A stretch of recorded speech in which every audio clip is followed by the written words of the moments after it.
The Little Old Woman Who Lived in a Shoes. Once on a time there was a little old woman who lived in a shoe. This shoe stood near a great forest, and was so large that it served as a house for the old lady and all her children, of which she had so many that she did not know what to do with them. But the little old woman was very fond of her children, and they only thought of the best way to please her. Strong Arm, the eldest, cut down trees for firewood. Peter made baskets of wicker work. Mark was chief gardener. Lizzie milked the cow, and Jenny taught the younger children to read. Now this little old woman had not always lived in a shoe. She and her family had once dwelt in a nice house covered with ivy, and her husband was a woodcutter, like Strong Arm. But there lived in a huge castle beyond the forest, a fierce giant, who one day came and laid their house in ruins with his club, after which he carried off the poor woodcutter to his castle beyond the forest. When the little old woman came home, her house was in ruins and her husband was nowhere to be seen. Night came on, and as the father did not return, the old lady and her family went to search for him.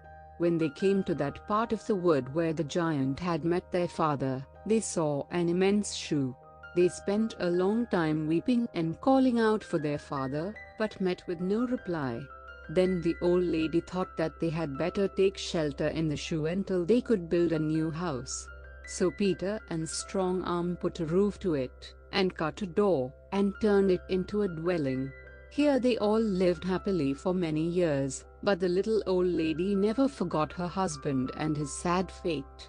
Strong Arm, who saw how wretched his mother often was about it, proposed to the next 11 brothers that they should go with him and set their father free from the giant. Their mother knew the giant's strength, and would not hear of the attempt, as she feared they would be killed. But Strong Arm was not afraid.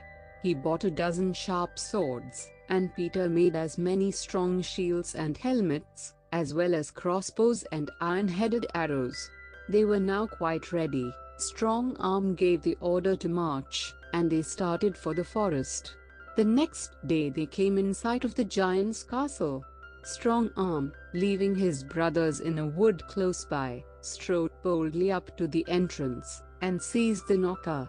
The door was opened by a funny little boy with a large head, who kept grinning and laughing.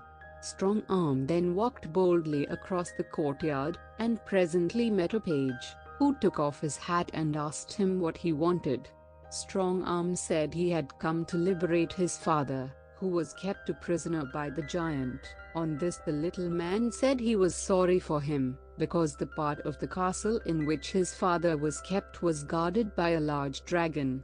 Strong Arm, nothing daunted, soon found the monster, who was fast asleep, so he made short work of him by sending his sword right through his heart, at which he jumped up, uttering a loud scream, and made as if he would spring forward and seize Strong Arm, but the good sword had done its work, and the monster fell heavily on the ground, dead. Now the giant, who had been drinking much wine, was fast asleep in a remote part of the castle. Strong Arm had no sooner finished the dragon, than up started the funny little boy who had opened the door. He led Strong Arm round to another part of the courtyard, where he saw his poor father, who at once sprung to his feet, and embraced him. Then Strong Arm called up his brothers, and when they had embraced their father, they soon broke his chain and set him free. We must now return to the little old woman. After her sons had started, she gave way to the most bitter grief. While she was in this state, an old witch came up to her, and said she would help her, as she hated the giant, and wished to kill him. The old witch then took the little old lady on her broom, and they sailed off through the air, straight to the giant's castle. Now this old witch had great power, and at once afflicted the giant with corns and tender feet. When he awoke from his sleep he was in such pain that he could bear it no longer, so he thought he would go in search of his missing shoe, which, like the other one he had in his castle, was easy and large for his foot. When he came to the spot where the old lady and her children lived, he saw his old shoe, and with a laugh that shook the trees, he thrust his foot into it, breaking through the roof that Strong Arm and Peter had put to it. The children, in great alarm, rushed about inside the shoe, and frightened and trembling, scrambled through the door and the slits which the giant had formerly made for his corns. By this time the witch and the little old lady, as also Strong Arm, his 11 brother and his father, were come up to the spot.